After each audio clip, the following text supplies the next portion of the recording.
Welcome to the Common Good Podcast, a conversation at the intersection of remembering, belonging, and place. I'm your host, Rabbi Miriam Terlinchamp. For this episode, we decided to consult past guests from the podcast. We asked them, how are you experiencing abundance in the wilderness of this moment? Naomi Shihab Nye says, poetry calls us to pause. There's so much we overlook, while the abundance around us continues to shimmer on its own. Because of this, we've decided to draw on poetry, and we hope this episode is a moment of pause for you. You can check the show notes for the bios of our guests, link to their work, and their past episodes. The first person we spoke with was Pastor Daniel Hughes. Where am I finding abundance? The first place that I'm finding it is really deep within my soul. This has been really interesting that I've been doing a lot of inner work with Troy over the last couple of years, and did not realize how much work I had done and the benefits of it, especially like right now, as all of the constructed realities, all the constructed worlds that I've moved in and out of on a regular basis, like on a daily basis, right? So all of those things outside of me are on hold, right? And all the rules. And in the process, it's like my kind of inside of me, my soul, my home, has started to establish this new sort of rhythm, these practices that isn't based upon, contingent upon anything outside of me. And so there's this source of, I don't know, it just feels the source of everything is there. And so it's kind of like out of that, I started to now move into my family, and I'm finding just this new experiences, seeing them in different ways, and we're doing things differently. And so that there's something coming from that as we interact that then comes back in and goes back out and comes back in. And then as you know, we're meeting online again, trying to do community or trying to do this church work in a virtual way. Even that, the newness of it, the awkward nature of trying to have a virtual life, a virtual church. In the chaos, there's this abundance. I'm feeling this kind of this overflow. For me, the word faith is divine imagination. That's how I define faith, as a divine imagination. And it feels like that's where we are. And people who are leaning into that are creating this new possibilities. And there are others who are struggling with that, who want to kind of go back to the way things were. So I'm finding abundance in a variety of places, but really, I'm really seeing that it's deep within me. And I think out of that place, I started to write poetry. I've been seeing things socially, religiously, in my neighborhood. I'm just seeing things differently. I think I needed time to slow down and disengage so that I could, kind of sift through all the stuff, all the busyness, both within me and around me. So yeah, I'm finding abundance in the practices, soulful practices, attending to my soul. So one morning I just woke up and this was there, and I just started to write. And so 4 different poems came forward, and then I wrote another one. The first one is called, they don't really have titles. I haven't named them. So I'll just flow with them. All right. This race. Fuck this race. Why this race? Who made this race? Why this race? I hate the race. Why this race? I need the race. This race? I love the race. My heart is pounding.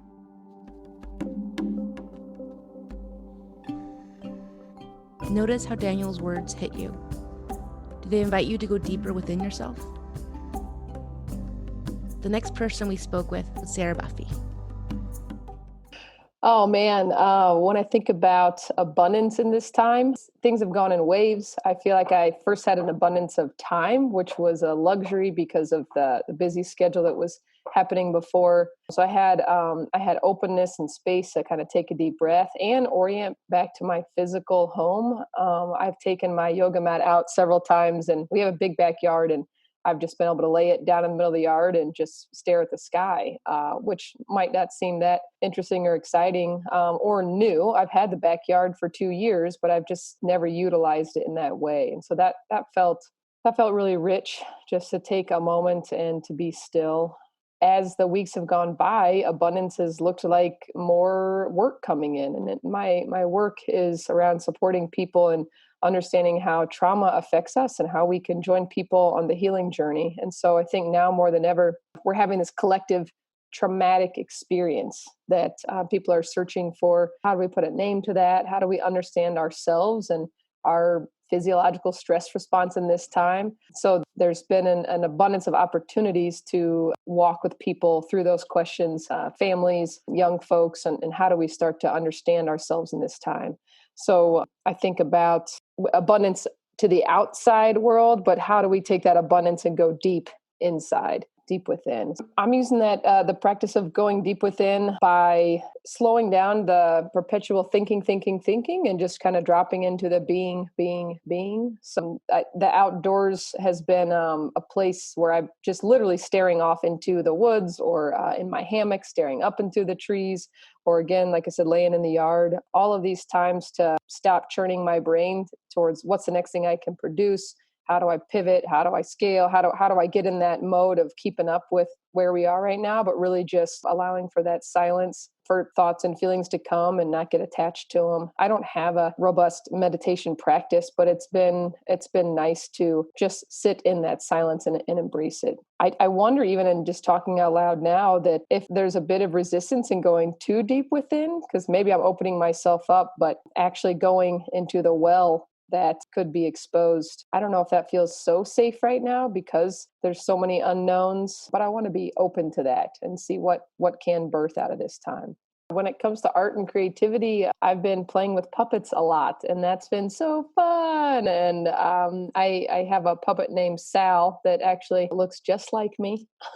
I'm trying to balance being this creepy old lady asking my friends' kids if they'll play with me because I like to meet up on Zoom chats with kids, and I'm pretending like it's a service to parents that I get to babysit their kids, but really I'm disappointed when they're late and like, where I want to play, what's going on? So I think it's been really fun and it helped me be really playful, and now trying to think about how can I bring that playfulness more into the work. So not just as a fun thing or a hobby, but how do I invite other people into a sense of play as well? I want to invite you to take a breath with me and to consider abundance as being. Here's another small poem from Daniel. Decompress, reset, freedom, full. Anything is possible. Now we'll shift to Troy Bronsink. As you listen to him, notice what your body is asking for. So how am I experiencing abundance in the wilderness?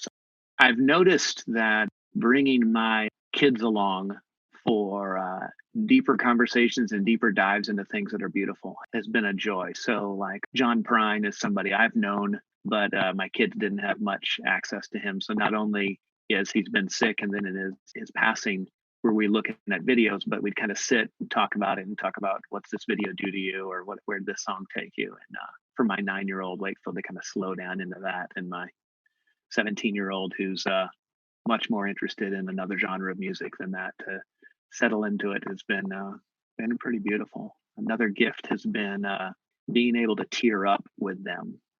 There are moments where I just get surprised that I'm touched by something that my body wants to cry about, because there's nobody else around and nothing else on the agenda, like to give yourself the extra 15 seconds to let them see you cry. It's pretty beautiful. It seemed like kind of a way of giving myself a little more grace, which is probably the last thing I'd share, is I'm noticing that people are yielding. Sometimes we don't want to, but at this moment's bringing a type of yielding, which feels like grace in a lot of ways. You just go like, oh, I'm not going to be able to fix that in the next 10 minutes. I guess it's going to look like this. And also then yielding to sadness and going, this is just sad. And yielding to laughter and just deciding to have gut busting laughter and not allowing the cynic to rise up and short circuit that, but just to let it hit you. And doing all that under the eyes of your children or within the circle of your family has proven to be way more intimate than I expected. So that's been a real gift, a real grace. Yielding as a form of grace. Could yielding to reality be an invitation to abundance? Here's another poetry blast from Daniel. Forget everything you thought you knew, who you were, what you wanted. I am here and it's all over. The next person we spoke to was Dr. Adam Clark. I'm experiencing abundance first by what I would call my centering experience in the morning time. That would include prayer, contemplation, visualization, meditation. During my normal work hours, things are so rushed that I don't get the opportunity to actually kind of cultivate the inner life. Abundance to me starts with really trying to cultivate that kind of inner fire, really to pay attention to oneself.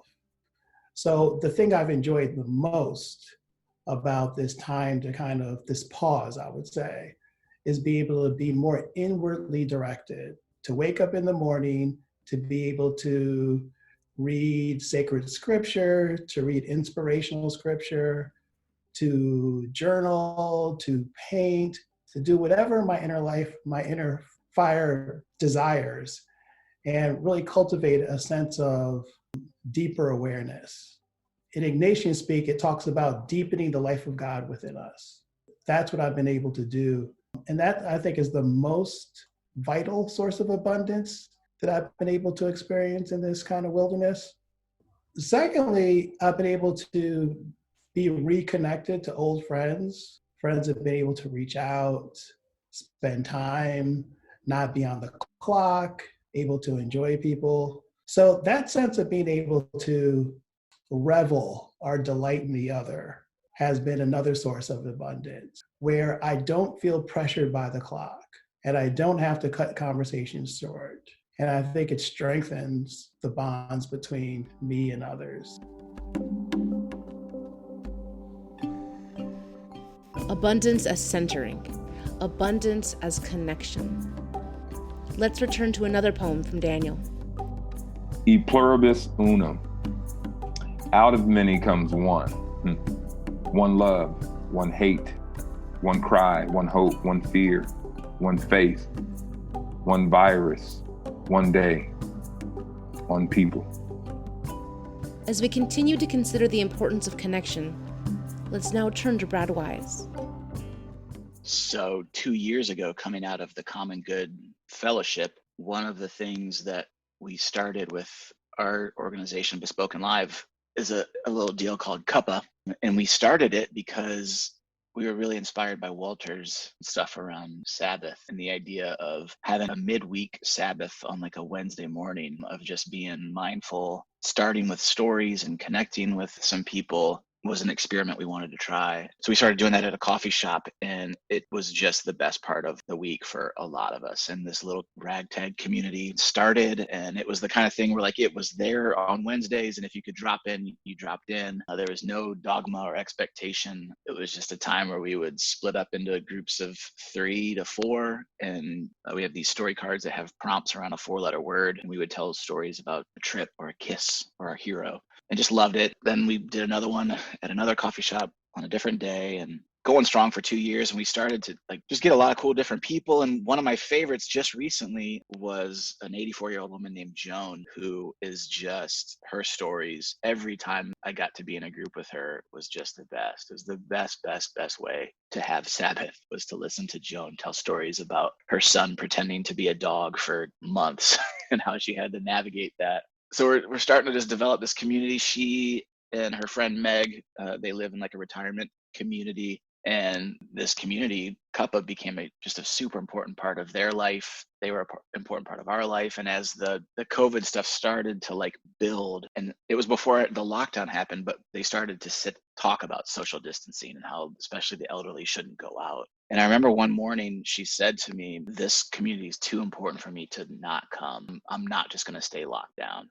And I called Joey, who runs Cuppa with me, and I was like, we got to go virtual. Like, we can't kill Joan. It was a little scary. So we started talking about taking Cuppa virtual to Zoom, because it would be perfect. We can use it to break out into smaller groups. And then that Sunday was when Ohio's governor like locked everything down. We did our first virtual Zoom on Wednesday. The abundance that I'm experiencing, I think, is just how meaningful that weekly Sabbath can still be virtually. Like, we're not together in person. We're not in the same room. but I feel like people are almost willing to be even more vulnerable when you split up into these little breakout rooms. And one of the coolest things that happened is, because we would always meet in these coffee shops, and we would have to, like, it was always kind of chaos when we would meet in person. Joey splits us off into groups, but before that, you can talk to some people, but not to everybody. So you never felt like a cohesive whole. And there's something about doing Cuppa on Zoom where we start off at the beginning and everyone's there. We do a meditation together. There's something about poetry right now that I feel like a lot of us just need to process what we're feeling. Poetry does it in some sort of transcendent way. And so in that meditation, we'll read a poem, and then we'll do a reflection exercise to spark the stories that we're going to talk about for the next 50 minutes. And then we always end with gifts that we received from each other of ways that people engaged us in some way that held meaning for us, which is just the most beautiful way to end our time together, which comes straight from Peter's stuff. But that starting together and seeing each other, and then at the end we come back as a whole group and we read our belief statement. It's almost like we now feel the community's even stronger. That's been the abundance I'm experiencing, is just, I feel more connected to the group than I did in person. And I still get to have really cool moments with Joan, where the other day I was in a breakout group with her, and we were talking about love and how she, as an 84-year-old, she's figuring out that her job is just to just be, she doesn't have to strive anymore. There's nothing over the next hill, she said, that she has to become or do. She just needs to be, and she has to figure out how to love. And then she shared at the gifts, she told Devin, who's just started coming, she said to Devin, even though they've only met a couple of times, she's like, I love you. And it was like, I wanted to just cry. Like, it was just so beautiful. The need for connection, I feel like, is at an all-time high for a lot of people. And I just feel super lucky. So I thought maybe we could just end my little ditty here by sharing one of the reflections that we've done. Zoom gives you the opportunity to record it. And so this is a poem and a reflection that we did on one of our mornings. If you could, would you mind choosing the posture for this meditation visualization that represents what you need today? So maybe you need some encouragement, you need to be open, so you're going to have your hands up open.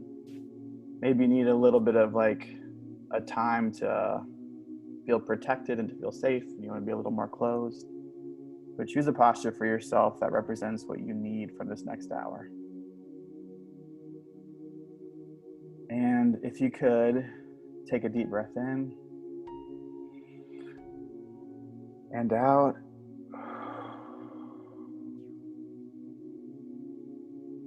And like with anything that we do, you all have the freedom to engage or to disengage in whatever way you need during this visualization. So don't feel compelled to do something or to go somewhere that you're not ready to go. So could you now either look down at your feet or the floor, or close your eyes? Could you do another deep breath in for me? And out. And with your feet on the ground, I want you to imagine that there are roots shooting out from the bottom of your feet into the floor beneath you, maybe into the basement beneath that floor, into the ground beneath the basement. And feel your rootedness here in this place.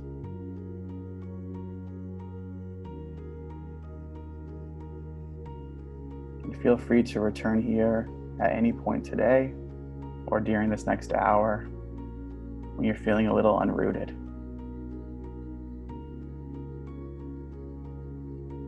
Now I want you to try to imagine your arms as limbs shooting out to the left and to the right of you.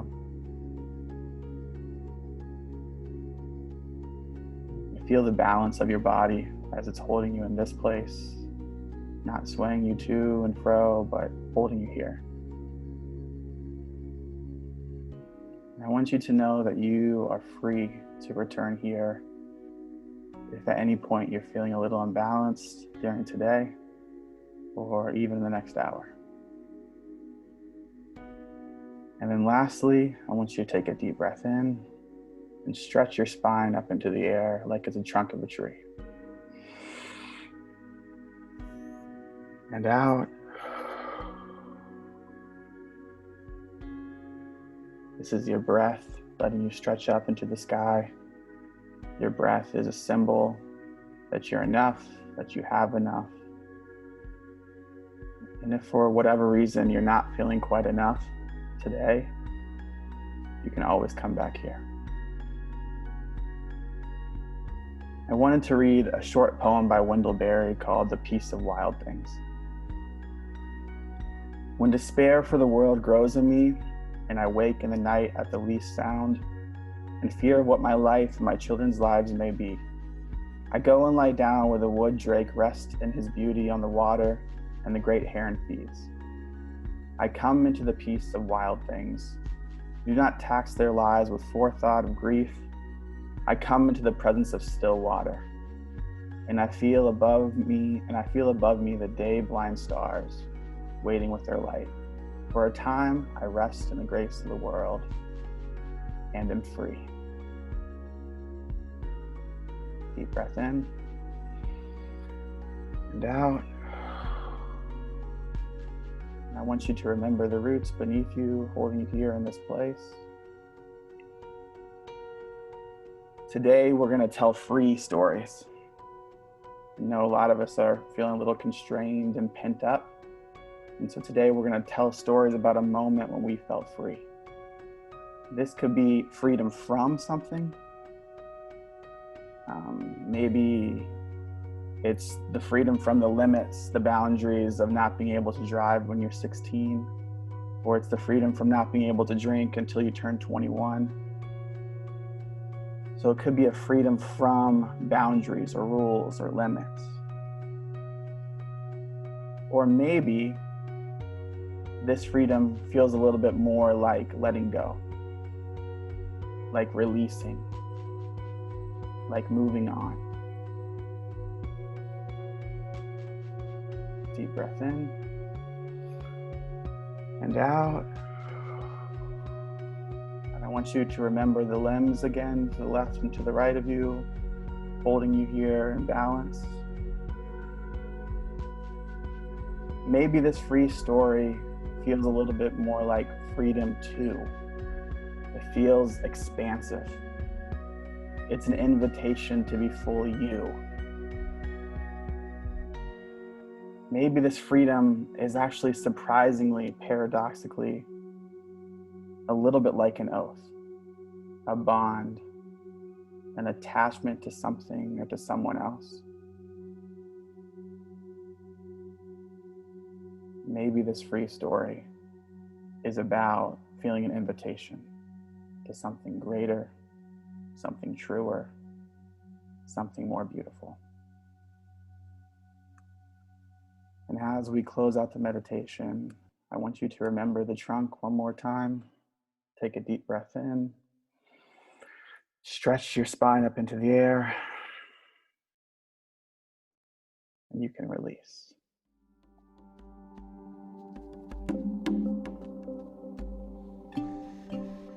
Thanks for listening. We hope you experienced this episode as a chance for pause, as an opportunity to experience abundance. If you located a free story from that meditation, we invite you to share that story with one person today. The Common Good is hosted by me, Rabbi Miriam Turlinchamp, and produced by the amazing Joey Taylor with music from Jeff Gorman. We'd like to close with a final poem from Daniel. Everybody wants freedom. Freedom ain't free. Everybody wants freedom, but freedom ain't free. So who's gonna pay? I'll pick up the check this time.